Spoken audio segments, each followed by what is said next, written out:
Fernando Peralta es nuestro diplomado que el día de hoy se encargó del tema manejo quirúrgico de infecciones en columna vertebral por endoscopia. Vamos a hacer una revisión del tema y al final hacemos una apertura para que del auditorio a las preguntas pertinentes. Fernando, buenos días. Adelante. Buenos días a todos. El día de hoy les voy a hablar de manejo quirúrgico de infecciones en columna vertebral por endoscopía. Pues yo soy neurocirujano y estoy actualmente haciendo el diplomado con LES. Pues como parte introductoria, debemos pues, recordar que las infecciones en la columna vertebral han tenido una incidencia en aumento, principalmente asociado al envejecimiento de la población. La mortalidad es variable dependiendo del grado de severidad, ronda entre el 2 al 20% y se asocia principalmente a un diagnóstico tardío, ya que su presentación no es florida y usualmente el síntoma cardinal es el dolor. Hay que tener en cuenta que es una enfermedad que puede tener desenlaces devastadores para la calidad de vida de los pacientes, principalmente porque se puede asociar a deformidad y a lesión neurológica irreversible. Entre los factores de riesgo a tener en cuenta está la edad avanzada, la diabetes, la inmunosupresión. Es muy frecuente que se presente en pacientes con enfermedad renal crónica, en especial en diálisis. También el consumo de drogas endovenosas es también presente en pacientes que se llevan a cirugía de columna o en pacientes que presentan bacteremia. ¿Cómo se presenta? En general puede tener diferentes fenotipos que incluyen la discitis, como vemos aquí en las imágenes, principalmente se observa con hiperintensidad a nivel de los platillos vertebrales. Puede también haber hiperintensidad del disco y este patrón puede cambiar ya sea si son niños o adultos. En los niños principalmente se observa disquitis aislada y en el caso de los adultos se observa también compromiso óseo, principalmente. Esto pues está relacionado con los cambios de vascularización del disco intervertebral con la edad. También se puede presentar compromiso del disco del canal espinal con abscesos epidurales o compresión medular por fracturas patológicas. Y es importante tener en cuenta que dentro de los hallazgos que nos permiten confirmar este tipo de patología infecciosa están el compromiso de los tejidos paravertebrales, ya sea en el espacio prevertebral, en el psoas, que es muy frecuente, o en los músculos paravertebrales. Anatómicamente, esta enfermedad, pues como lo acabamos de mencionar, se clasifica según el espacio que ocupan. Puede comprometer el disco y el cuerpo vertebral, puede tener abscesos epidurales, ya sea foraminales, extraforaminales, ventrales, dorsales. Puede tener compromiso de los tejidos paraespinales, ya sea en el psoas o en los músculos paravertebrales. Y también es necesario tener en cuenta que si bien es poco frecuente, puede comprometer la articulación facetaria. En frecuencia, la forma de presentación más típica es la espondilodisquitis, comprometiendo el disco intervertebral y los platillos vertebral de ese espacio. También puede haber abscesos epidurales primarios que son más bien poco frecuentes, discitis aislada que realmente es infrecuente en adultos, pero en niños puede ser una forma de presentación eh, que se vea de forma más rutinaria. Puede haber espondilitis aislada que tampoco es frecuente y la artritis séptica facetaria que también es muy rara. Es importante ver que si bien la forma más frecuente es la espondilodicitis, si vemos acá en el gráfico, se pueden comprometer diferentes espacios. Dijimos el espacio prevertebral, el músculo psoas, los músculos paraespinales, la articulación facetaria, el canal espinal y como vemos en este diagrama de Venn, en general se observa una alta frecuencia de coexistencia del compromiso anatómico de estos espacios. Como vemos, es frecuente que el paciente tenga compromiso del disco y también de la faceta o de los músculos paravertebrales, de tal forma que es importante tener en cuenta que dentro de los hallazgos imaginológicos que vamos a encontrar, va a estar la coexistencia del compromiso de estos espacios anatómicos. Es interesante cómo la Asociación Europea de Neurocirugía ha sugerido el uso de esta clasificación en la cual se tiene en cuenta la estabilidad, el compromiso neurológico, la extensión del compromiso infeccioso y la morbilidad del paciente para determinar un posible abordaje terapéutico de los mismos. Tenemos que hay variables tanto radiológicas como clínicas que nos van a ayudar a clasificar estos pacientes. En general, si encontramos destrucción ósea, cifosis, deformidad con subluxación, o podemos ver cómo hay compromiso del canal o compresión neurológica, formación de abscesos y factores de riesgo, como hemos mencionado antes, esto puede alterar la severidad del paciente y va a generar cambios entre la conducta. Inicialmente, en los pacientes que, por ejemplo, son estables, que no tienen déficit neurológico con una baja carga infecciosa y en un paciente sano, no preferiría un manejo conservador con un diagnóstico ya sea por cultivos en sangre o un acceso percutáneo o endoscópico para obtener tejido y ajustar el manejo antibiótico de manera precisa. Pero digamos que en casos de presentarse compromiso neurológico, principalmente por compresión medular, ya sea por abscesos epidurales, o por fracturas patológicas, es necesario definir un manejo quirúrgico de urgencia, ya que la tasa de recuperación neurológica después de las 48 horas, pues en el caso de compromiso bacteriano es muy baja. También es importante que en algunos casos la mejoría del paciente no se va a presentar hasta que no se logre drenar los abscesos para disminuir la carga infecciosa y que los antibióticos sean más efectivos. Y pues como en la mayoría de los pacientes que vemos son mayores o tienen comorbilidades, es importante tener en cuenta el estado funcional del paciente antes de definir qué abordaje. De esta forma, la endoscopia puede permitir dar un abordaje muy útil en estos pacientes, principalmente en pacientes que sean estables o una estabilidad que podamos esperar a la resolución de la infección, principalmente en pacientes que aún no tengan compromiso neurológico. Sin embargo, como vamos a ver más adelante, se puede inclusive utilizar en algunos casos de abscesos epidurales o en pacientes que tengan una alta carga infecciosa y queramos drenar abscesos, como vamos a ver adelante. Y su principal beneficio está en aquellos pacientes que tienen un alto riesgo quirúrgico y en quienes cirugías extensas pueden aumentar el riesgo de morbimortalidad. ¿Cuál es el objetivo del manejo quirúrgico? Primero, apoyar el diagnóstico, obtener muestras para ajustar el manejo antibiótico, lo cual mejora la efectividad de los mismos, y descartar otro tipo de enfermedades que coexisten principalmente pues, en nuestro país, por ejemplo, la tuberculosis, que aún es una frecuente causa de este tipo de enfermedad. Estabilizar. Es importante tener en cuenta que se han desarrollado escalas para medir el riesgo de inestabilidad asociado a esta enfermedad y se debería garantizar una estabilidad en estos pacientes, ya que en algunos estudios se ha evidenciado que la inestabilidad puede disminuir la efectividad del tratamiento antibiótico. Cuando sea necesario, por lo que dijimos, descompresión o debridamiento para mejorar la efectividad del tratamiento. Pues el objetivo de la charla de hoy es ver en pacientes con infecciones vertebrales si el drenaje endoscópico comparado con otras alternativas puede mejorar el control de la infección o si puede aumentar las complicaciones clínicas y revisar la evidencia disponible actualmente.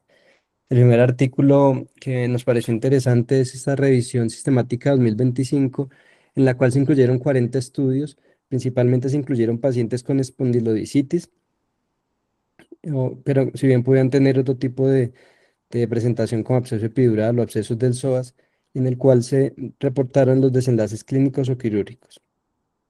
Se incluyeron 667 pacientes, en el cual espondilititis aislada fue el 81%, incluyeron 9% de casos de abscesos, 9% de abscesos del psoas. La principal región anatómica comprometida fue la región lumbar y usualmente el manejo endoscópico se hizo con anestesia local. Eh, ¿Qué obtuvieron? El rendimiento del diagnóstico microbiológico fue en el 67% de los pacientes. Principalmente se identificaron gram positivos, como el Staphylococcus aureus, que es un germen muy frecuente en esta enfermedad, también gram negativos, y vemos cómo inclusive en esta serie se encontró, pues en esta revisión sistemática, el 11% fueron asociados a micobacterias y un rango no despreciable de un 5% pueden estar asociados a hongos, por lo cual, pues, si bien nosotros estamos muy preocupados por el abordaje quirúrgico, no debemos olvidar, pues, siempre que hagamos una cirugía para esta patología, tener un ojo clínico amplio e incluir estudios para micobacterias y hongos.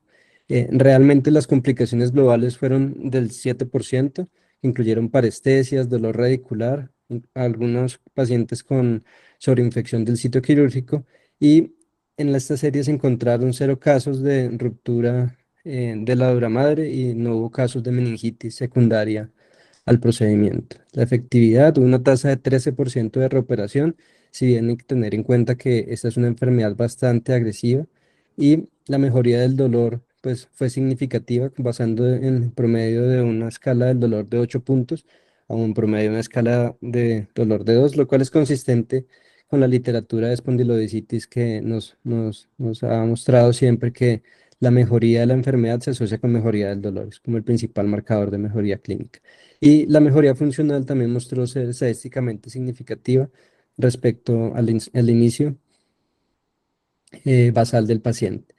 Em, una cosa interesante de esta revisión sistemática fue que incluyeron pacientes a los cuales solo se les realizó el abordaje de debridamiento para biopsia o para descompresión, y un grupo de pacientes en los cuales se incluyó instrumentación. Ellos encontraron que los pacientes que también requerían instrumentación tienen una efectividad ligeramente mayor a los que solo se les realizaba debridamiento endoscópico. Si bien pues esto se debe tener con cuidado porque no fueron estudios clínicos controlados, pero sí está en relación con el concepto de que en aquellos pacientes que presentan inestabilidad se debería pensar en ofrecer algún tipo de estabilización, ya sea eh, con fusión, con instrumentación vía posterior o anterior, cuando la destrucción no sea muy severa.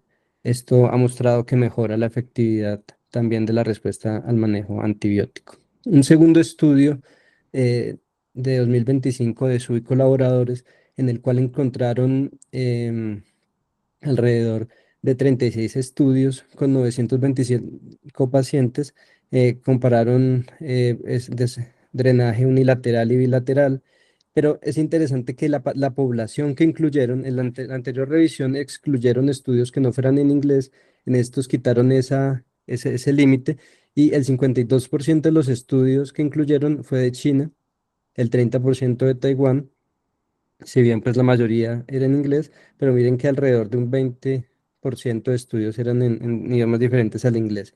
Y en estos, ¿qué compararon? Compararon pacientes que tuvieran espondilodicitis, osteomelitis, abscesos, en los cuales se hizo únicamente el debridamiento por endoscopía y que tuvieron resultados de eficacia y seguridad. Excluyeron de manera importante pacientes que, además del drenaje endoscópico, se les hubiera hecho fijación.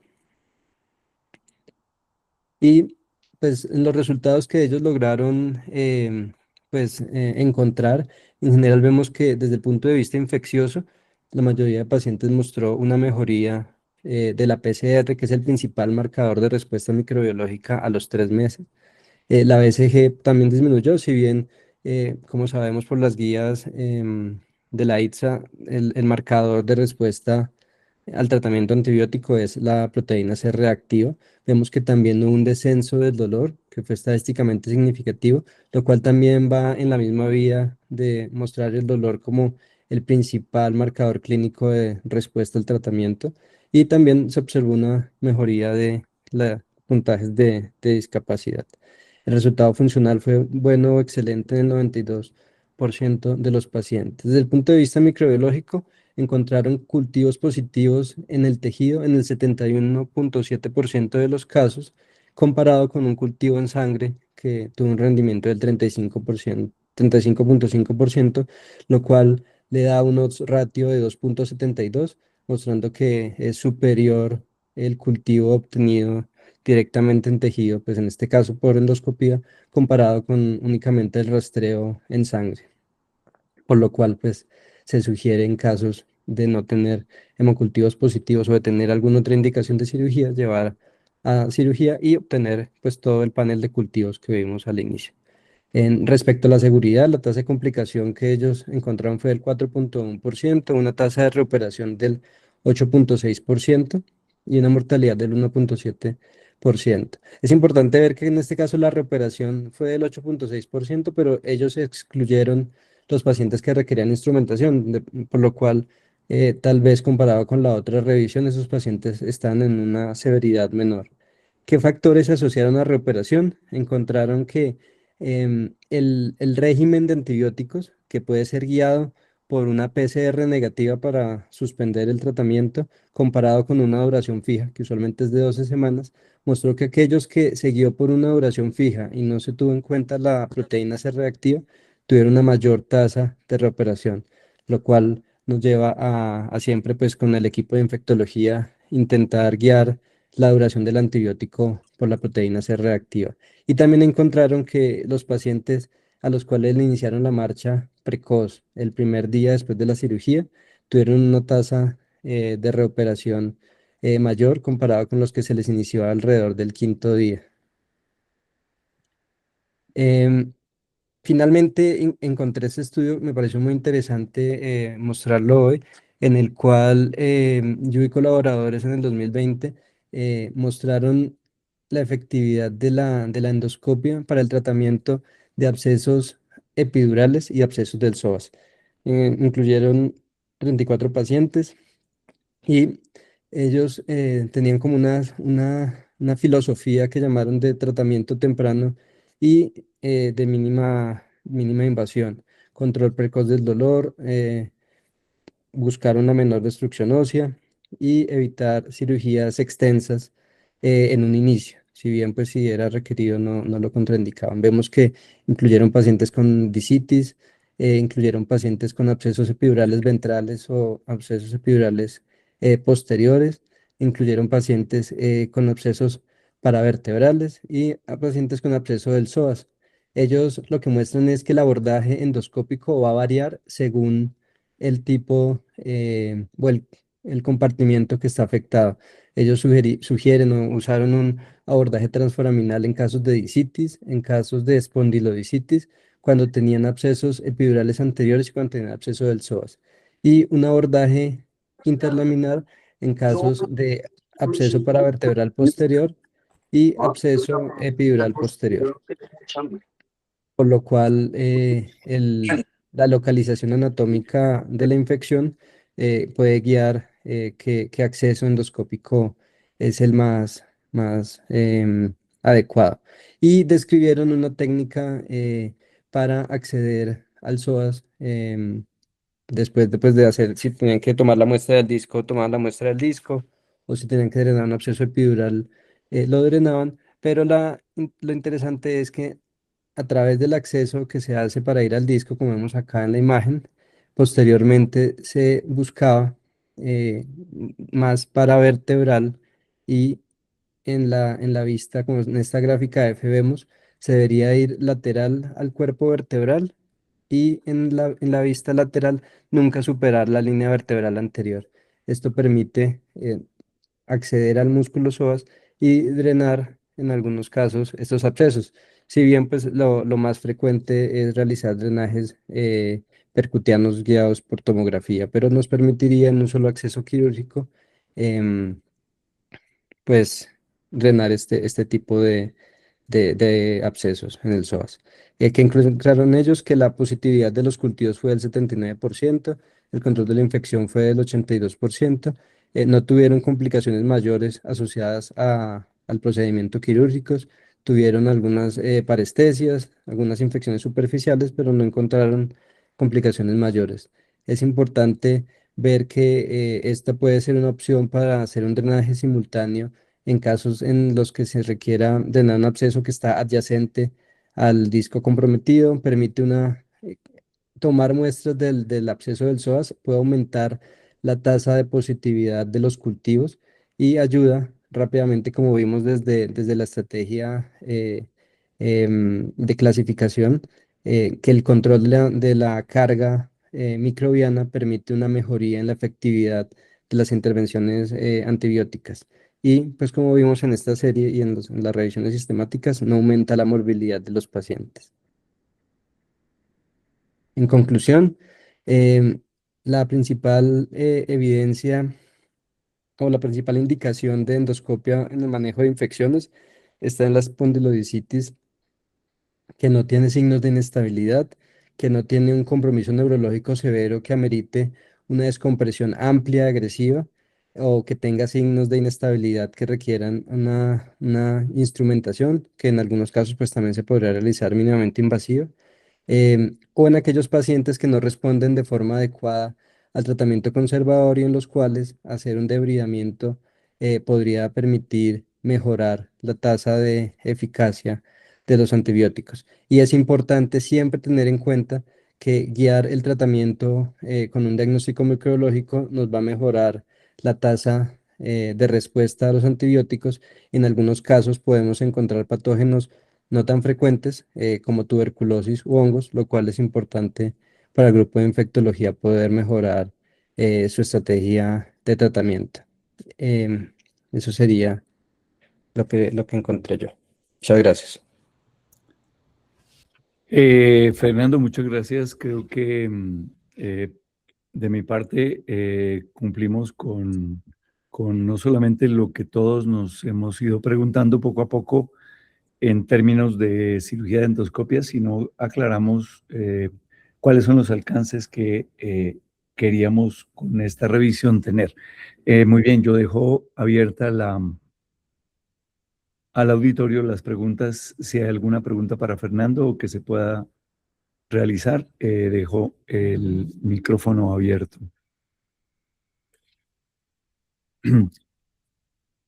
Hoy contamos con una visita muy especial. El doctor Gabriel Rosito, que ustedes conocen, es un colega muy reconocido de Argentina. El doctor Rosito va a estar acompañándonos en esta semana.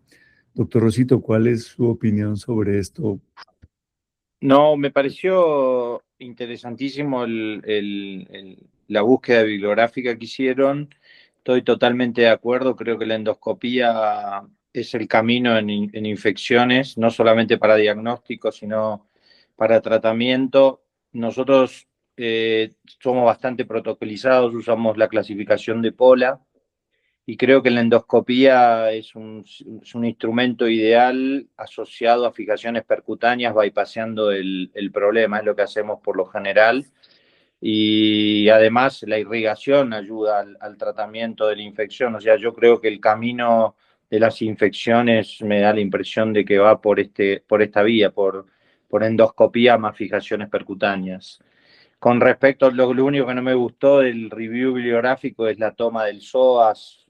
Nos gusta más hacerlo por tomografía, drenar percutáneo el psoas, pero bueno, es un detalle de lo que hicieron de revisión bibliográfica, pero estoy 100% de acuerdo que la endoscopía es el camino asociado a fijación percutánea en nuestra práctica. Por supuesto, hablando de los estadios de pola precoces, cuando hay deformidad, ya otro es el camino. Hoy las vías anteriores casi están en desuso en este tipo de patología, así que creo que para diagnóstico, para descompresión y la endoscopía es el camino, en mi opinión.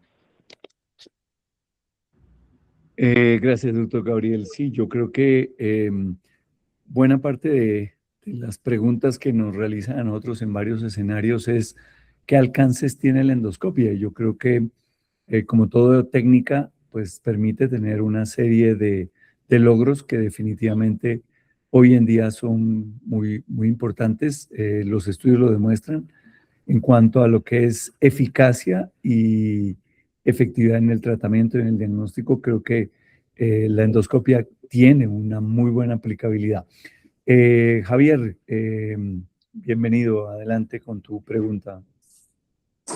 Sí, Buen día a todo el auditorio. Más que una pregunta, doctor Rugeles, le digo que en Paraguay estamos haciendo muchos diagnósticos de biopsias de dicitis endoscópicas y en muchos casos con lavado antibiótico estamos teniendo muy buenos resultados que no requirieron en muchos casos muchos de esos procedimientos de fijación y como ustedes ya saben, por mínimas incisiones. En total tengo contado 7 que hicimos este último año y con muy buen resultado y aporta mucho porque podemos lavar bien y nosotros a veces le agregamos antibióticos y tenemos buen resultado con eso. Solamente eso para colaborar con eso. Gracias. Gracias, Javier. Yo le tenía una pregunta directa a Fernando. En la revisión, Fernando, ¿hacen énfasis en algún momento o determinan si el abordaje es un solo tiempo o realizan abordajes en varios tiempos? Me refiero que nosotros en técnicas abiertas, el sistema BAC o el sistema que utilizamos en otros abordajes para infecciones son entre 3 y 5 momentos quirúrgicos los que se utilizan para un control de una infección. Hablo utilizando el sistema BAC. Acá en la revisión que tú tuviste oportunidad, ¿lo hacen en un solo tiempo o hacen énfasis en que se debe hacer más de una intervención? Pues doctor, en las dos revisiones sistemáticas, lo que encontraron ellos es que alrededor del 13%, del 8 al 13% de los pacientes requieren más de un tiempo quirúrgico. Y también es frecuente que algunos pacientes requieran una instrumentación para corrección de deformidad o por progresión del compromiso óseo en un segundo tiempo. Alrededor de eso, como entre el 8 y el 13% es como la tasa de múltiples eventos quirúrgicos. Pepe, ¿puedo hacer un comentario? Me parece que, Sí, señor. que es otro tipo de animal la infección postquirúrgica en donde sí usamos VAC y ahí sí creo que la endoscopía no tiene mucho espacio. Pero me parece que para la infección postquirúrgica el VAC es ideal, pero yo pienso que para infección postquirúrgica la endoscopía no tiene lugar casi.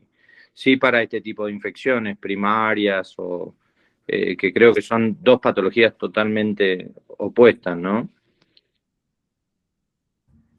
Correcto, doctor Gabriel.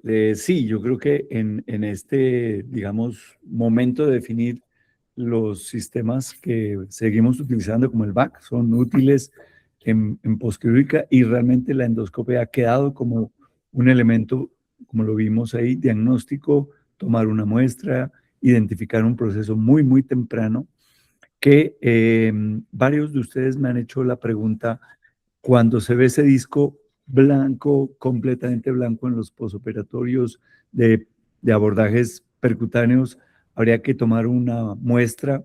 Yo creo que nosotros lo hemos hecho cuando ya tiene unos signos no solamente clínicos de dolor, paraclínicos de lo que vimos de los elevación de todos los marcadores de infección y sí es muy útil hacer un diagnóstico muy temprano.